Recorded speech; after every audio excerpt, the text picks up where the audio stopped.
இந்த இழந்த வடையை வாங்கி 1 மந்த் ஆயிடுச்சு. இப்போ வரைக்குமே யாருமே சாப்பிடல. ஸோ இதை காத்திட்டு நம்ம கொடுத்து அவனோட ரியாக்ஷன் என்ன ஆகுதுன்னு பார்க்கலாம். வேஸ்ட் ஆகிடக்கூடாதுன்னு தான் நான் அவன்கிட்ட கொடுக்குறேன். நீங்கள் எதுவும் நினச்சிக்காதீங்க. கார்த்தி, உனக்காக ஒன்று கொண்டு வந்திருக்கேன். சாப்பிட்டேன்னு சொல்லுடா. உனக்கு ரொம்ப பிடிச்ச பொருள்.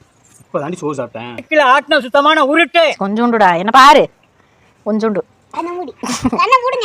அன்னைக்கு பண்ண மாதிரி பண்ண. இல்லை நிஜமா அந்த மாதிரி பண்ண மாட்டேன். கண்ண முடியா காட்டு. உங்கள் அம்மா சத்தியமா? அம்மா சத்தியமா இல்லை. அண்ணா கண்ணிட்டு நான் கண்டிட்டா. அட நீ தாண்டா நீட்டுற.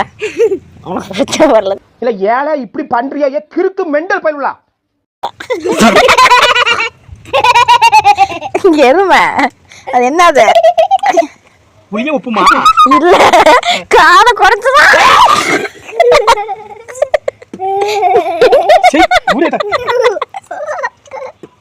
இந்த கமெண்ட் இருக்கு, சாப்பிட்டு எடுத்தேம்பாரு ஓட்டம்.